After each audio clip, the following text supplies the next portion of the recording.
একটি সুন্দর সংসার শুধু ভালোবাসা দিয়ে নয়, বরং একে অপরের প্রতি শ্রদ্ধা এবং সঠিক আচরণের মাধ্যমে গড়ে ওঠে। আসসালামু আলাইকুম সবাইকে, আশা করি সবাই ভালো আছেন। প্রতিটি গৃহিণীরই সকাল সন্ধ্যা আর রাতের এই ধোয়া পালা, ঘরের সমস্ত সবকিছু পরিষ্কার করা একটি ডেইলি রুটিন। ঠিক তেমনি আমি সকাল সকাল চলে আসলাম, বেসিনে যা কিছু ছিল এগুলো পরিষ্কার করে ধুয়ে রেখে দিচ্ছি। স্ত্রীকে কখনোই ছোট করে কথা বলবেন না, সবার সামনে তো বটেই, একান্তে থাকলেও তাকে যথাযথ সম্মান দিন। সারাদিন ঘরে কাজ বা বাইরের কাজ শেষে তাকে একটু ধন্যবাদ দিন, তবে রান্না বা ঘর গুছিয়ে রাখার প্রশংসা করুন। এতে মেয়েটি অনেক মানসিকভাবে শান্তি পাবে। শত ব্যস্ততার মাঝেও স্ত্রীকে কোয়ালিটি টাইম দিন, তার মনের কথাগুলো মনোযোগ দিয়ে শুনুন। ঘরের কাজে তাকে একটু সাহায্য করুন, এটা মোটেও ছোট কাজ নয়, বরং ভালোবাসার বহিঃপ্রকাশ। বিশেষ কোনো দিন ছাড়াই মাঝে মাঝে কিছু ছোট ছোট উপহার দিন, যেমন তার প্রিয় কোনো খাবার বা একটি ফুল। স্বামী যদি স্ত্রীর প্রতি এই ছোট ছোট ভালোবাসার এই বহিঃপ্রকাশগুলো করে থাকে, তাহলে স্ত্রীরও দরকার স্বামীর প্রতি কৃতজ্ঞতা প্রকাশ করার। স্বামী পরিবারের জন্য যে পরিশ্রম করছেন তার জন্য কৃতজ্ঞ থাকুন, তাকে বুঝতে দিন যে আপনি তার পরিশ্রমের মূল্য দেন। স্বামী বাইরে থেকে ফেরার পর তাকে হাসি মুখে অভ্যর্থনা জানাতে হবে, তৎক্ষণাৎ কোনো অভিযোগ বা সমস্যার কথা না বলে তাকে কিছুটা বিশ্রাম নিতে দিন। কোনো বিষয়ে দ্বিমত থাকলে মেজাজ না হারিয়ে বুঝিয়ে বলুন, তাকে সঠিক পরামর্শ দিয়ে সাহস যোগান। নিজেদের একান্ত কথা বা স্বামীর কোনো দুর্বলতা কখনোই অন্যের কাছে প্রকাশ করা যাবে না।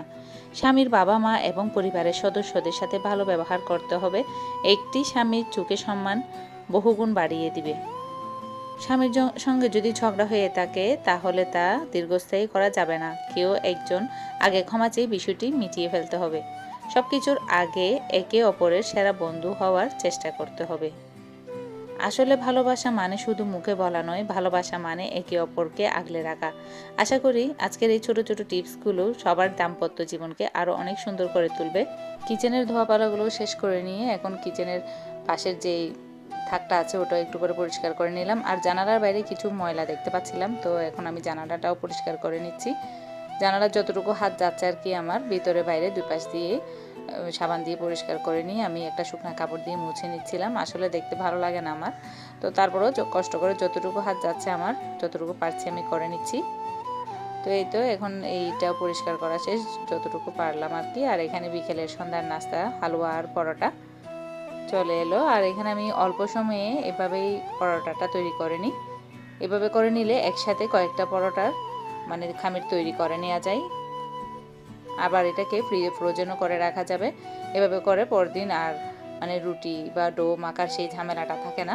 আর এভাবে যদি করে নিই মানে রুটিটা পরোটাটা অনেক সফট হয়, নরম হয়, আর মানে সাথে সাথে শক্ত হয়ে যায় না। পরোটা সাধারণত একটু ঠান্ডা হলেই শক্ত হয়ে যায়। তো এভাবে করে নিলে একসাথে অনেকগুলো পরোটা, কয়েকটা পরোটা একসাথে আমি করে নিতে পারি। তো এই তো একসাথে একটা বড় একটা পরোটা বেলে নিয়ে তারপর এইভাবে এক পাশ থেকে মুড়িয়ে এনে তারপর এভাবে টুকরো টুকরো পিস পিস করে কেটে নিব। তো এই তো একসাথে 6-7টি পরোটা তৈরির জন্য খামির তৈরি হয়ে গেল। আপনার স্ত্রী আপনার ঘরের দাসী নয়, বরং তিনি আপনার জীবনের অর্ধাঙ্গিনী এবং আপনার ঘরের রানী। তাকে সম্মান দিলেই আপনার নিজের সম্মান বাড়বে। সারাদিন বাইরের কাজের চাপে ক্লান্ত হয়ে ফিরলেও স্ত্রীর হাসি মুখ সবসময় ক্লান্তি ধুয়ে দিতে পারে স্বামীর। তাই তাকে একটু হাসি আর ভালোবাসা উপহার দিন।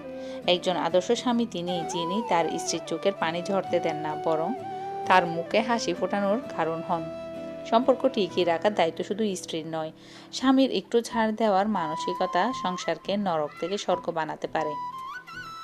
স্বামীর বাইরে হাজারো প্রতিকূলতার সাথে লড়াই করে আপনার সংসারের সুখের জন্য। তার এই পরিশ্রমকে অবহেলা না করে একটু মানসিক প্রশান্তি দিতে হবে।